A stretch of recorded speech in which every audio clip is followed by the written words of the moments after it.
Olha só, quem é da área de software com certeza já viu essa baleia simpática por aí. Mas hoje a gente vai muito além do logo para resolver um problema clássico, um que tira o sono de muito desenvolvedor.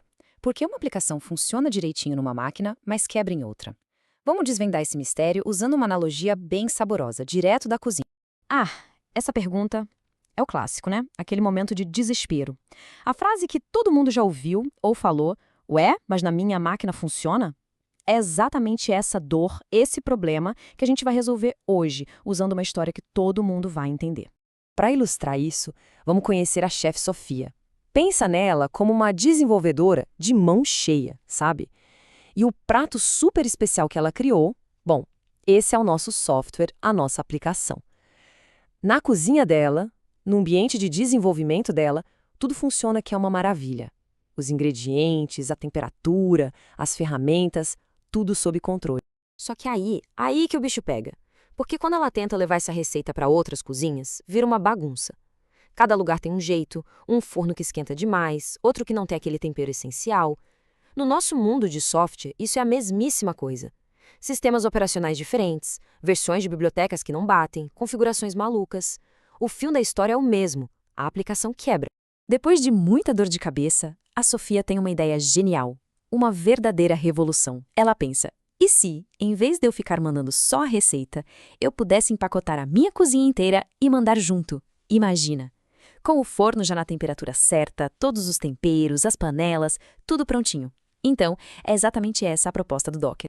Bom, e para começar essa mágica, a gente precisa do primeiro ingrediente. É o que vamos chamar de receita mestra, que no mundo do Docker tem um nome específico: Dockerfile. Olha que legal como isso funciona na prática. O Dockerfile é basicamente um arquivo de texto. É uma receita, um passo a passo mesmo. A linha From diz qual é a cozinha base que a gente vai usar, tipo um sistema Ubuntu. A linha Run é como se fosse pegue e instale as ferramentas, por exemplo, um servidor web. O copy, bom, esse é fácil. Ele copia os ingredientes secretos, ou seja, os arquivos da nossa aplicação para dentro. E por fim, o CMD, que é a ordem final. Agora pode cozinhar e servir o prato. Simples assim. Ok, então a Sofia já tem a receita dela, o Dockerfile. O que ela faz com isso?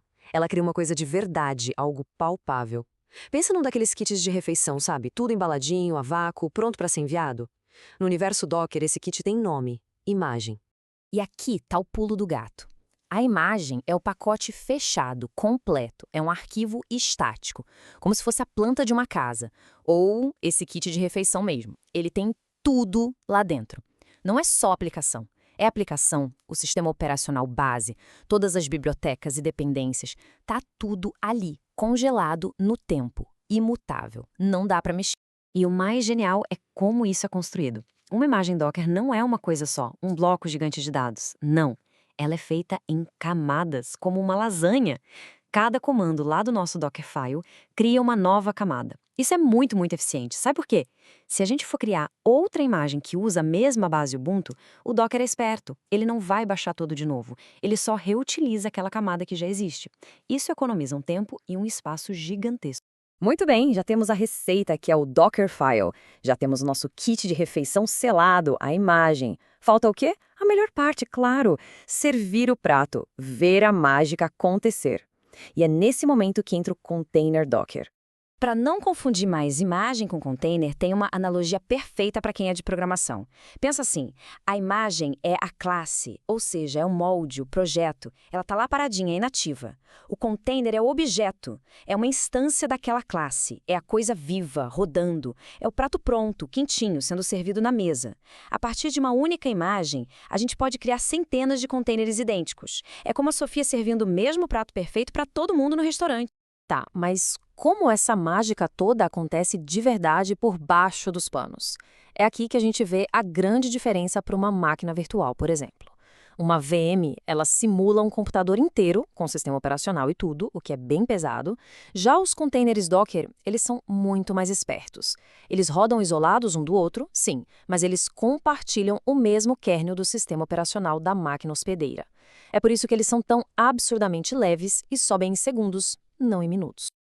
Beleza, o prato da Sofia virou um sucesso estrondoso. Agora, o desafio é outro. Não é mais um prato só.